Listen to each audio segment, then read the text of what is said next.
Nakalimutan na naman ba ni nanay kung saan niya inilagay ang mga susi? Or bigla na lang naguguluhan si tatay sa mga pangalan ng kanilang apo? Sa una, titingnan mo lang ito bilang pagiging makakalimutin na normal lang daw sa pagtanda. Pero paano kung hindi lang yon? Paano kung sa kaibuturan ng inyong puso, nakakaramdam na kayo ng matinding pag-aalala at tinatanong ninyo ang sarili, baka demensya na ito? Sa video na ito, tatalakayin natin ang 4 na pinakamahalagang hakbang na kailangan mong gawin kung may hinala kayo ng demensya sa isang mahal sa buhay. Hindi lang ito simpleng listahan. Ito ay isang malinaw na plano ng pagkilos na makakatulong sa inyo na iwasan ang pagkataranta, hindi magkamali sa mga desisyon, at higit sa lahat, matulungan ng totoo ang inyong minamahal. Manatili hanggang sa huli at malalaman mo kung anong isang hakbang na hindi mo inaasahan ang makapagpapabago sa sitwasyon para sa ikabubuti, hindi lang ng inyong mahal sa buhay, kundi pati na rin ng inyong pamilya. Bago tayo magsimula sa mga hakbang, linawin muna natin ito. Ang demensya ay hindi lang isang simpleng sakit. Ito ay isang pangkalahatang termino, katulad ng sakit sa puso. Inilalarawan nito ang isang grupo ng mga sintomas na may kaugnayan sa paghina ng memorya, pag-iisip, at iba pang kakayahan ng utak na nakakaapekto sa pang-araw-araw na buhay. Ang pinakapamilyar na uri ng demensya ay ang Alzheimer's disease. Ngunit marami pang ibang forma nito, at ito ang pangunahing maling paniniwala na kailangan nating burahin ng tuluyan. Ang matinding pagkalimot at kawalan ng kakayahang mag-alaga sa sarili ay hindi normal na bahagi ng pagtanda. Oo, habang tumatanda tayo, bumabagal tayo at nagiging makakalimutin. Pero ang demensya ay isang sakit na unti-unting sumisira sa utak. Kapag may unang hinala, madalas nagdi-deny agad ang pamilya. Sasabihin, napagod lang si tatay. O kaya, ganyan na talaga si nanay. Makakalimutin lang. Ang takot at pagtanggi na ito ang ating pangunahing kalaban dahil ninanakaw nito ang mahalagang oras na maaari sana nating gamitin para sa tamang diagnosis at tulong. Kaya, ang una nating hakbang ay pagmamasid at pagdodokumento. Tandaan, mas malalim ito kaysa sa simpleng pagpansin lang sa mga kakaibang ikinikilos. Ang trabaho mo dito ay maging isang walang kinikilingang investigador. Bakit napakahalaga nito? Kapag nasa doktor na kayo, baka dahil sa hiya o ayaw lang niyang mag-alala ka, sasabihin ng mahal mo sa buhay na, ayos lang po ako. Ang tanging magbibigay sa doktor ng tunay na larawan ng sitwasyon ay ang iyong tiyak at nakasulat na mga pagmamasid. Kailangan mong maghanda ng isang espesyal na notebook or journal. Kahit notes sa telepono ay pwede. Sa talaang ito, hindi mo isusulat ang iyong damdamin o hula, kundi tanging mga katotohanan lang. Halimbawa, Mayo 20, 3 beses nagtanong si nanay kung anong araw ngayon. Hindi niya nabayaran ang bill sa bahay online kahit ginagawa niya ito sa loob ng maraming taon. Sa gabi, inakusahan niya ang kapitbahay na ninakaw ang tsinelas niya. Ang mga ganitong klase ng tala, kapag nakolekta mo sa loob ng ilang linggo, ay magiging napakahalaga para sa espesyalista.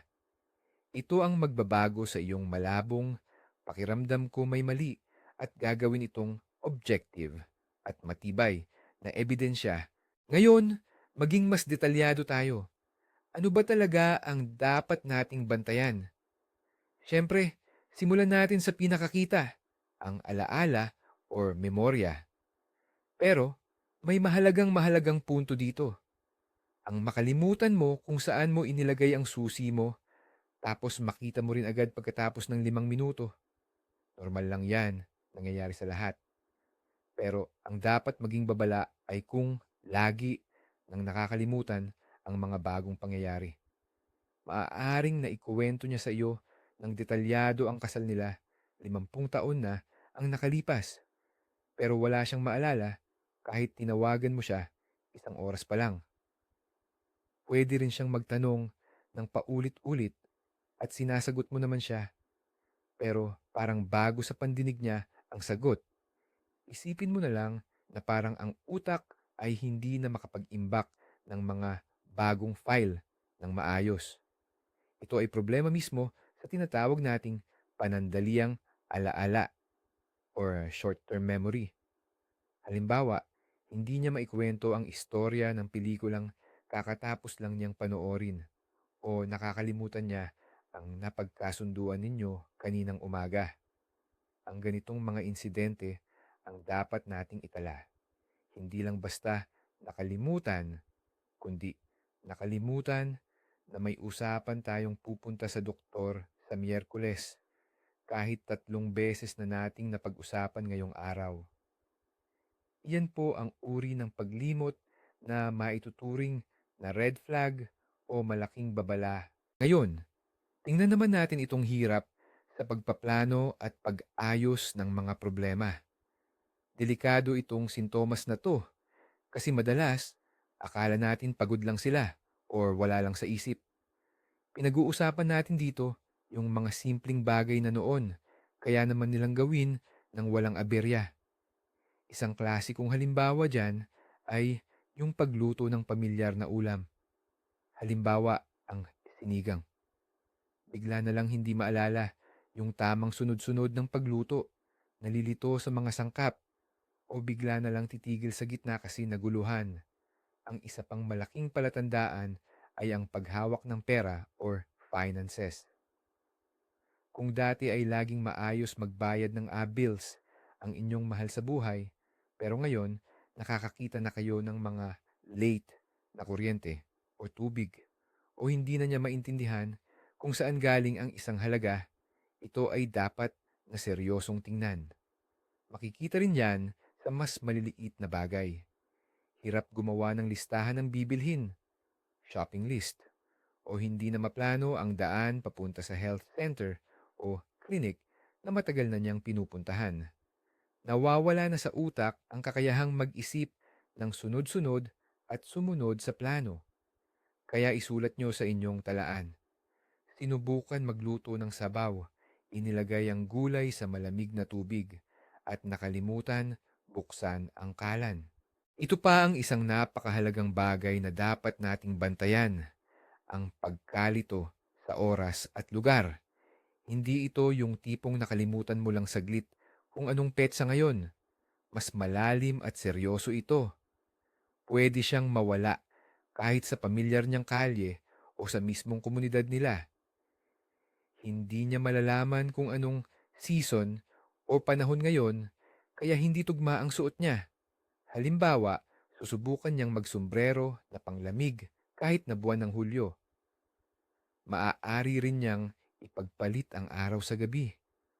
Gusto niyang mag-almusal kahit 10:00 na ng gabi o kaya'y maghanda para pumasok sa trabaho kahit matagal na siyang retirado.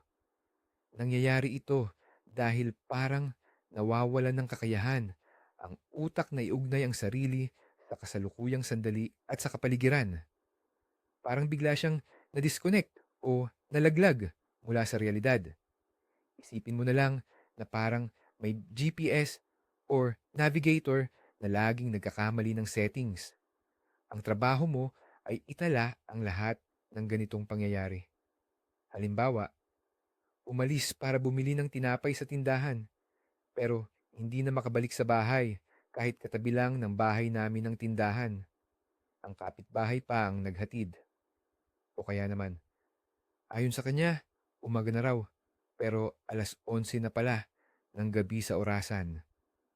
Ang mga halimbawang ito ay napakalaking tulong para sa doktor. Pero hindi lang memorya ang nagbabago. Sobrang importante ring bigyang pansin ang mga pagbabago sa mudasata at sa kanilang kilos. Kadalasan, ito ang unang napapansin ng mga kapamilya bago pa nila maramdaman ang pagkalimot.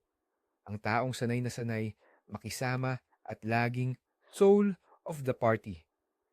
Bigla na lang nagiging tahimik, parang walang gana at hindi na interesado sa mga bagay na dati niyang gusto. At mayroon namang kabaliktaran. Ang taong kalmado at masinop biglang nagiging mapaghinala, balisa o minsan pa nagiging agresibo ng walang malinaw na dahilan. Puwede niyang sisihin ang mga mahal sa buhay na nagnanakaw, mag-isip na gusto siyang lasunin or paalisin sa sarili niyang bahay. Hindi ito simpleng sumama lang ang ugali niya dahil matanda na siya. Hindi po. Ang mga pagbabagong ito sa personalidad ay direktang epekto ng mga organic na pagbabago sa loob ng utak. Halimbawa, kapag naapektuhan ang frontal lobes ng utak na siyang nagkokontrol sa ating pag-iisip, nagiging disinhibited ang tao, nagiging bastos ang pananalita o gumagawa ng mga bagay na nakakahiya. Kaya tandaan, isulat ang mga ito. Halimbawa, bigla na lang sumigaw sa apo kahit na mahal niya ito. O kaya, nagtatago ng pera sa mga libro at sinasabing gusto natin itong nakawin. Hindi ito pagiging mapili o arte lang. Mga sintomas po ito. Sa pagtatapos ng unang hakbang, balikan natin kung paano ba talaga dapat itinatala ang mga obserbasyon. Ang pangunahing layunin ninyo ay makabuo ng tapat at malinaw na dokumento. Hindi lamang ito koleksyon ng mga daing o reklamo. Sa bawat tala, gamitin lang ang simpleng istruktura. Una, ang petsa at oras. Pangalawa, ano ang sitwasyon. Pangatlo, ano mismo ang ginawa o sinabi ng inyong mahal sa buhay. At pang-apat, ano ang naging reaksyon niya pagkatapos. Halimbawa, Mayo 22, alas 4 ng hapon. Tinitingnan namin ang family album. Hindi niya nakilala ang kapatid niya sa litrato. Ang tawag niya, yung kapitbahay namin. Nang itama ko siya, nagalit siya at sinabing ako raw ang naguguluhan. Iwasan ninyo ang mga salitang nagpapakita ng inyong damdamin tulad ng sobrang hirap nun or grabe ang ugali niya. Kailangan nakatala lamang ang mga totoong pangyayari. Bakit ito mahalaga? Una, kayo mismo ay makikita ninyo na may sistema ang nangyayari. Hindi lang ito mga hiwa-hiwalay na aksidente o pagkalimot. Pangalawa, ang talaang ito ay isang gintong regalo para sa doktor. Dahil dito, makukuha ng espesyalista ang impormasyon sa loob lang ng 15 minutong konsultasyon na kung hindi ninyo ginawa, baka aabutin pa ng buwan para makita nila. Kaya tandaan, itong dyaryo ng obserbasyon ang pinakamahalaga ninyong kagamitan sa simula pa lang. Huwag ninyo itong kalimutan or baliwalain. Dumaan na tayo sa pangalawang hakbang. Ito siguro ang pinakamabigat sa damdamin, ang maselang usapan. Nakita mo na ang mga palatandaan at lalo pang tumibay ang mga pag-aalala mo. Ngayon, paano mo mahihikayat o mapapapayag ang iyong mahal sa buhay na magpatingin na sa doktor? Dito, ang pinakamalaking peligro ay baka maging defensive sila, magtampo o tuluyan ng tumanggi. Ang mga tao, lalo na ang matatanda, ay takot sa doktor, takot makarinig ng masamang balita o malalang sakit, at takot ding mapagsabihan na mahina na o baka isipin pa na sila ay baliw. Ang direktang paglapit tulad ng, Ma, may problema ka sa memorya, kailangan nating magpatingin sa psychiatrist, ay tiyak na hindi magtatagumpay. Ito ay titingnan nilang pang-aakusa na magdudulot lang ng galit at pagtanggi. Ang trabaho mo ay harapin ang usapang ito ng may lubos na pagmamahal, pasensya, at kaunting diskarte. Hindi ka dapat maging taga-akusa, kundi isang kakampi na nagmamalasakit at gustong tumulong. Ang usapang ito ay kailangang planuhin ng maigi, hindi dapat gawin ng biglaan habang nag-aaway o kapag may sama ng loob. Ang sikreto para maging matagumpay ito ay nakasalalay sa kung kailan at saan ninyo sisimulan ang usapan. Huwag na huwag ninyo itong simulan ng nagmamadali habang may ibang tao o kapag pareho kayong pagod at iritable. Pumili kayo ng tahimik na oras, yung walang istorbo. Halimbawa, habang nagkakape o nagtitsaa sa kusina tuwing Sabado o Linggo. Siguraduhin nating napakakomportable at ligtas ang pakiramdam ng mahal nyo sa buhay. Sa halip na magkaharap kayo na parang nag-aaway, umupo kayo sa tabi niya. Hawakan ninyo ang kamay niya at tingnan siya sa mata. Ang inyong kilos at pananalita, kahit walang boses, ay dapat magpakita ng pagmamalasakit at suporta, hindi ng pamimilit. Mas mainam kung ang magsisimula ng usapan ay ang taong pinakapinagkakatiwalaan niya sa pamilya. Kung sakaling may tensyon si mama at ang anak na babae, pero mahal na mahal niya ang anak na lalaki, hayaang ang anak na lalaki ang kumausap. Ang paghanda pa lang sa magandang atmosfera ay kalahati na ng tagumpay. Huwag magmadali. Hayaan nating maging handa at hinog ang tamang pagkakataon. Ano ba ang dapat nating sabihin?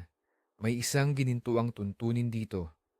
Gamitin natin ang tinatawag na ako messages. Pag-usapan mo ang iyong nararamdaman at mga pinag-aalala, hindi ang kanyang mga pagkakamali o kakulangan. Sa halip na sabihing, ang dami mong nakakalimutan at nagugulo mo lahat, subukan mong sabihin, Mama, nitong nakaraan, sobra na akong nag-aalala sa iyo. Napansin ko na nahihirapan ka na sa ilang gawain at talagang iniisip ko ang kalusugan mo.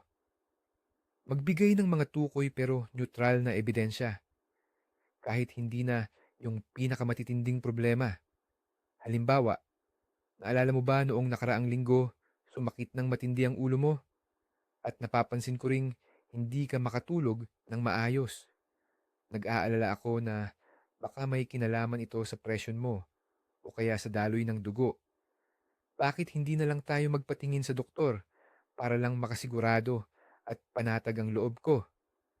Sa ganitong paraan, ililipat mo ang focus mula sa nakakatakot na problema sa memorya patungo sa mas naiintindihan at katanggap-tanggap na mga bagay tulad ng presyo ng dugo, sirkulasyon o pangkalahatang pakiramdam. Ang layunin mo ay hindi ang mag-diagnose habang kumakain kayo, kundi ang magkasunduan na bumisita sa doktor, maghanda ka sa pagtutol. Kadalasan, ang isasagot nila ay pagtanggi. Okay lang ako, huwag kang gumawa ng kwento. O ikaw na lang kaya ang magpatingin sa doktor. Sa oras na yan, huwag kang makikipagtalo, magpipilit, o magdadahilan pa. Lalo lang itong magpapalala sa sitwasyon. Ang diskarte mo rito ay ang malumanay na pagsang-ayon, pero huwag mong bibitawan ang iyong paninindigan. Sabihin mo, oo, alam kong pakiramdam mo ay malakas ka at masaya ako doon. Pero alam mo naman ako, nag-aalala ako palagi. Pakiusap, gawin mo ito para sa akin, para mapanatag lang ang isip ko. Minsan, makakatulong din kung gagamitin mo ang karanasan ng ibang tao. Halimbawa, si Mang Pedro, na kapitbahay natin, nagreklamo rin ng pagkahilo. Nagpatingin, binigyan ng bitamina, at ngayon ay gumaling na siya. Tayo rin, magpakonsulta lang tayo para sigurado. Kung talagang tumatanggi sila, huwag mo munang pilitin. Ipagpaliban ang usapan at balikan mo ulit pagkatapos ng ilang araw, baka sa ibang paraan ka naman lumapit. Minsan, kailangan talaga ng ilang beses na pagsubok. Ang pasensya mo, ang pinakamahalaga mong sandata dito. Kaya, iyan na ang napagkasunduan. Ang step 3 ay ang kumonsulta na sa isang espesyalista. Pero, sino ba talaga ang pupuntahan? Madalas, nalilito tayo kung saan ba dapat magsimula. Ang pinakatama at pinakamadaling unang hakbang ay bumisita muna sa general practitioner, GP, or yung family doctor ninyo. Bakit? Una, ito ang hindi masyadong nakakatakot para sa pasyente. Mas madaling tanggapin ang pupunta ako sa family doctor kaysa sa pupunta ako sa psychiatrist. Pangalawa, ang magaling na GPOE ay makakapagsagawa ng primary check-up. At ito ang importante, makakapagpa-test sila sa inyo para maibukod ang ibang dahilan na nagpapalala ng inyong pag-iisip or memorya. Minsan kasi, ang mga sintomas na mukhang demensya ay sanhi lang pala ng mga kondisyon na pwedeng gamutin at baliktarin, reversible. Ang family doctor ninyo ang magsisilbing parang dispatcher o gabay ninyo sa mundo ng medisina. Siya ang magtuturo sa inyo kung sino pang espesyalista ang kailangan kung kinakailangan. Kaya huwag nyo na munang subukang dumiretso agad sa isang specialist. Simulan natin ito sa basic muna.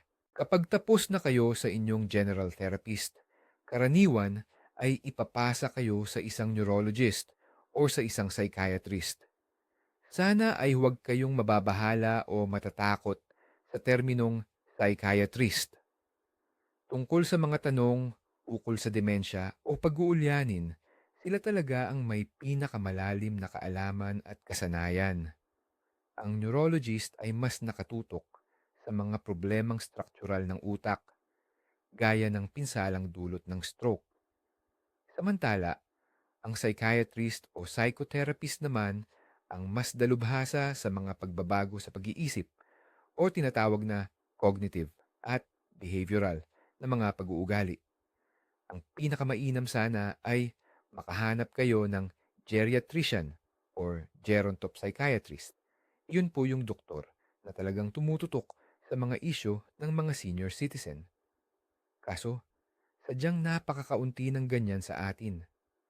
Sa pagpili ng doktor, tingnan ninyo ang mga review at, lalo na, ang karanasan niya sa pag-asikaso ng mga sakit na may kinalaman sa paglimot at pag-iisip. At huwag na huwag ninyong kalimutang samahan ang inyong pasyente sa consultation.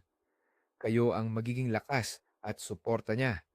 At napakahalaga rin, kayo ang magdadala ng mga detalyadong obserbasyon ninyo na nakasulat sa inyong observation diary. Yun ang pinaka-objetibong impormasyon para sa doktor. Kailangan po talaga nating paghandaan ang pagpunta sa doktor. Hindi po pwedeng basta na lang tayo darating at aasa na alam na niya agad ang lahat. Mahalaga pong handa tayo. Una, at ito ang pinaka-importante, dalhin ninyo ang inyong diary o talaan ng mga obserbasyon. Pangalawa, gumawa po tayo ng kumpletong listahan ng lahat ng gamot, vitamins at supplements na iniinom ng ating mahal sa buhay. Huwag kalimutang ilagay ang dosage o sukat. May ilang gamot po kasi na nagbibigay ng side effects na nakakaapekto sa pag-iisip o memorya. Pangatlo, isulat na po natin at ihanda ng maaga ang mga katanungan natin para sa doktor. Kapag nasa loob na po tayo ng clinic at medyo kinakabahan, madali po tayong makalimot. Halimbawa po sa mga tanong na pwede nating isulat, ano-ano pa po ba ang kailangan naming ipatest? Ito po ba ay talagang demensya o baka iba pa? Ano po ang inaasahan naming mangyayari? At ano po ang susunod naming hakbang? Ang inyo pong paghahanda ay magpapakita sa doktor na seryoso kayo sa sitwasyon at ito po ang makakatulong sa kanyang mas mabilis na magbigay ng tamang payo. Isa sa pinakamahalagang gawain sa yugtong ito ay tanggalin o alamin muna kung may ibang sakit. Maraming kondisyon na parang demensya ang dating, pero ang totoo, kaya pang gamutin o baliktarin ang sitwasyon, kahit hindi man lahat. Kaya naman, magpapa-blood test sa inyo ang doktor or therapist. Ano ba ang hahanapan niya? Halimbawa, ang kakulangan sa vitamin B12 or folic acid. Ang pagkaubos nito ay pwedeng magdulot ng seryosong problema sa pag-iisip. Titingnan din ang thyroid gland. Kapag mabagal ang thyroid or hypothyroidism, kadalasan ay nagiging makakalimutin tayo at parang mabigat or matamlay ang pakiramdam. Isa pa sa madalas na dahilan ay depression. Sa mga nakatatanda, hindi ito laging halata, walang iyak o pagdaing. Nagpapakita lang ito ng kawalang gana o apathy at parang humihina ang isip. Bukod pa rito, kailangang alisin din ang posibilidad ng impeksyon tulad ng urinary tract infection o UTI dahil sa matatanda, pwede itong magdulot ng pagkalito or confusion. Ang malaman na baka hindi naman demensya ang problema ay nagbibigay ng pag-asa at dagdag na lakas ng loob para ipagpatuloy ang pagsusuri.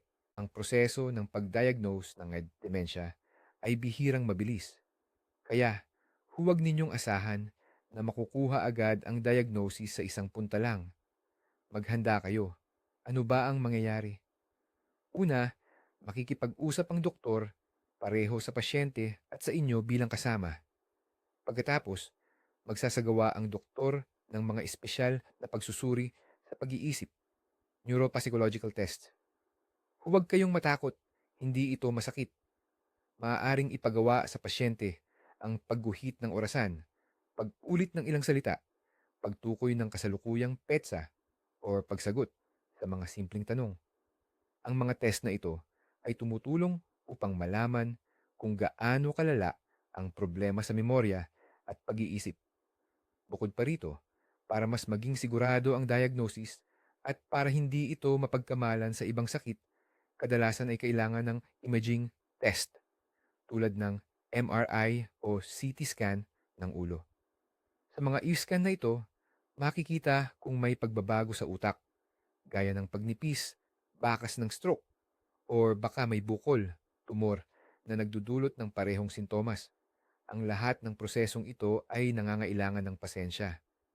Huwag ninyong madaliin ang mga doktor at huwag kayong magpanik.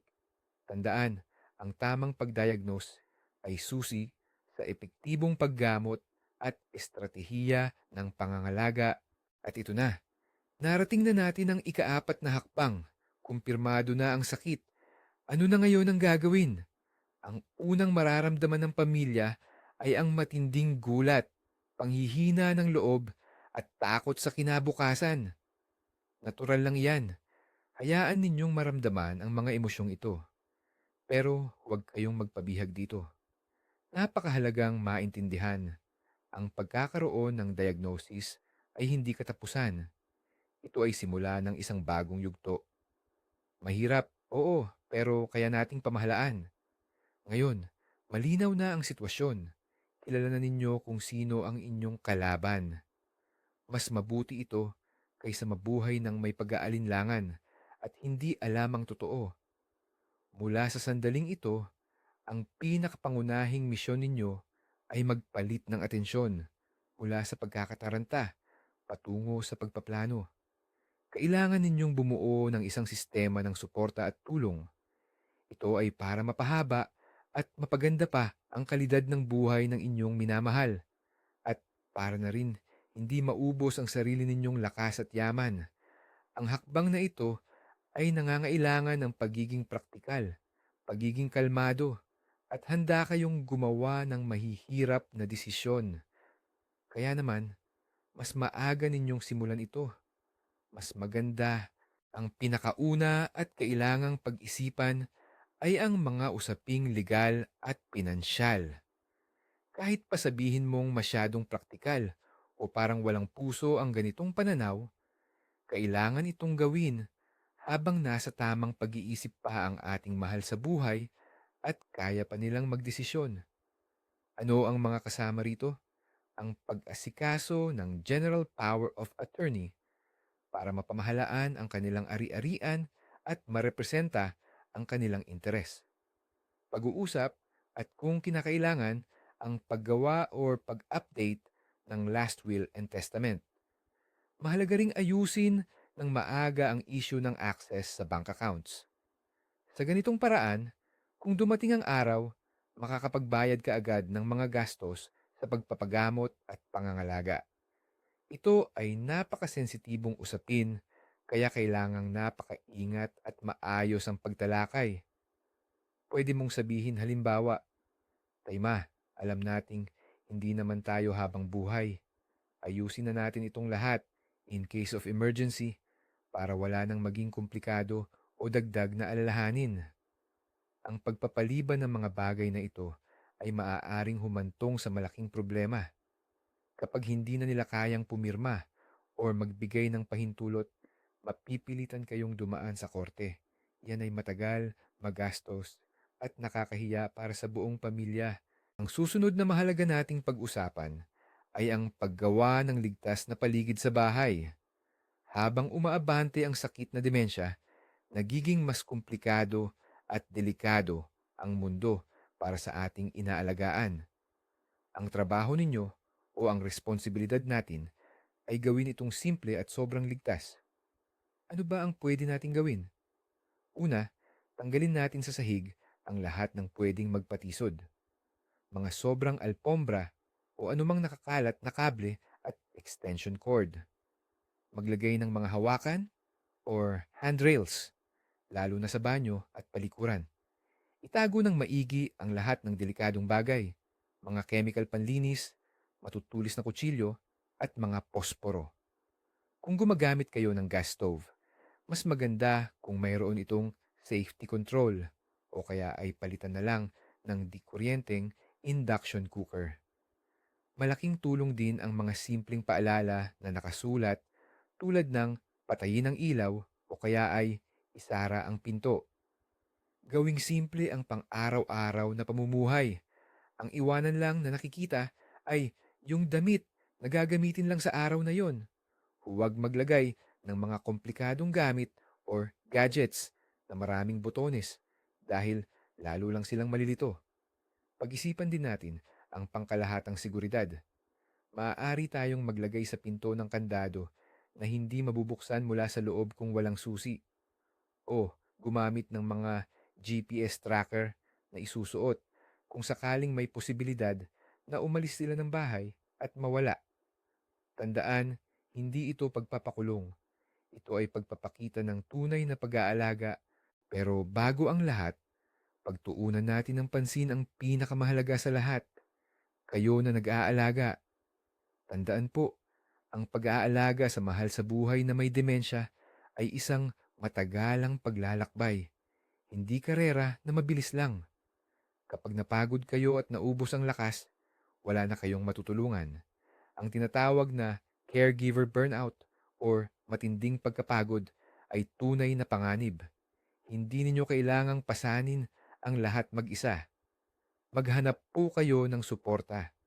Hatiin ang mga gawain kasama ang ibang miyembro ng pamilya at huwag kayong magatubili o mahiya na humingi ng tulong sa inyong mga kaibigan at kapitbahay. Tiyakin din ninyong alamin kung anong mga ahensya ng gobyerno o non-profit na organisasyon sa inyong lugar ang pwedeng sumuporta sa inyong sitwasyon. Mayroong mga caregiver training at mayroon ding support groups kung saan makikita ninyo ang mga taong nakakaunawa sa inyo ng lubusan. Napaka-importante po na maglaan kayo ng oras para sa sarili ninyo. Kahit 1 oras lang sa isang araw, gamitin ninyo ito para magpahinga, makipag-usap sa kaibigan o gawin ang gusto ninyo. Kung pakiramdam ninyo ay hirap na kayong magdala, huwag po kayong magdalawang isip na kumonsulta sa isang psychologist. Tandaan po, ang pag-aalaga sa sarili ay hindi pagiging makasarili. Ito ay isang kinakailangang kondisyon para maging mahaba at epektibo ang inyong pagtulong sa inyong mahal sa buhay. Para matapos na itong bahagi, huwag na muna tayong mag-focus sa mga nawala. Tumutok tayo sa mga pwedeng panggawin. Totoo, maraming kinukuha ang demensya. Pero hindi nito inaalis ang pagkatao niya. Hindi nito inaalis ang kanyang damdamin at ang kakayahan niyang maging masaya. Ang inyong layunin ay hindi lang basta mag-alaga, kundi panatilihin ang pinakamataas na kalidad ng buhay niya hanggat maaari. Mag-focus kayo sa kung ano pa ang kaya niyang gawin, hindi sa kung ano ang hindi na. Kung mahilig siya sa musika, Iparinig ninyo sa kanya ang mga paborito niyang tugtugin noong kabataan niya. Ang musika kasi, yan ang huling nalilimutan ng tao. Kung mahilig naman siyang mag-garden, bigyan siya ng mga simpleng gawain, magdilig ng halaman o mamili ng mga buto. Gamitin din ninyo ang pandama. Bigyan siya ng malambot na kumot o sinulid o anumang masarap hawakan. Tingnan ninyo ng magkasama ang mga lumang litrato. Nakakatulong yan upang buhayin ang mga alaala. Kausapin ninyo siya. Kahit pakiramdam ninyo ay hindi na niya kayo naiintindihan. Ang boses ninyo, ang yakap ninyo, ito ang nagkokonekta sa kanya sa realidad. Ito ang nagbibigay sa kanya ng pakiramdam, ng pagmamahal at seguridad. Tandaan, siya pa rin ang mahal ninyo sa buhay. Kailangan lang niya ngayon ng mas matinding tulong. Kaya, balikan natin at magsamari tayo. 4 na mahalagang hakbang ang tinalakay natin. Una, mag-obserba at magtala sa diary para makalap ang lahat ng detalye. Pangalawa, ihanda at gawin ang isang maingat at maselang pag-uusap para himukin silang magpa-check up o humingi ng tulong. Pangatlo, sumailalim sa kumpletong diagnosis sa mga espesyalista para makuha ang tamang kalalabasan. At ang pang-apat na siyang pinakamatagal, simulan ang pagpaplano para sa kinabukasan. Gumawa ng ligtas na kapaligiran at higit sa lahat, huwag kalimutang alagaan ang sarili. Siguro, sa ngayon, pakiramdam ninyo, napakabigat at imposibleng gawin ito. Pero tandaan natin, ang pinakamasamang kalaban sa ganitong sitwasyon ay ang kawalan ng aksyon o hindi paggawa ng anuman at ang kawalan ng kaalaman. Sa pagsunod sa planong ito, kinukuha ninyo ang kontrol sa sitwasyon. Hinihinto ninyo ang takot at pinapalitan ito ng mga konkreto at makabuluhang hakbang. Hindi na kayo magiging pasibong biktima ng pangyayari. Sa halip, magiging aktibo at mapag-arugang katuwang kayo ng inyong mahal sa buhay. At iyan ang magpapabago sa lahat. Maraming salamat sa inyong pagtapos at panunood sa mahalagang video na ito. Kung nakatulong ito sa inyo, sana po ay mag-like at mag-subscribe kayo sa aming channel para hindi ninyo mapalampas ang iba pa naming materials na siguradong kailangan ninyo. Ngayon naman, may tanong ako sa inyo. Naranasan na ba ninyo ang ganitong sitwasyon sa inyong pamilya? Ibahagi po ninyo ang inyong karanasan sa mga comments sa ibaba. Siguro ang inyong kwento ang siyang makakatulong para maramdaman ng iba na hindi sila nag-iisa.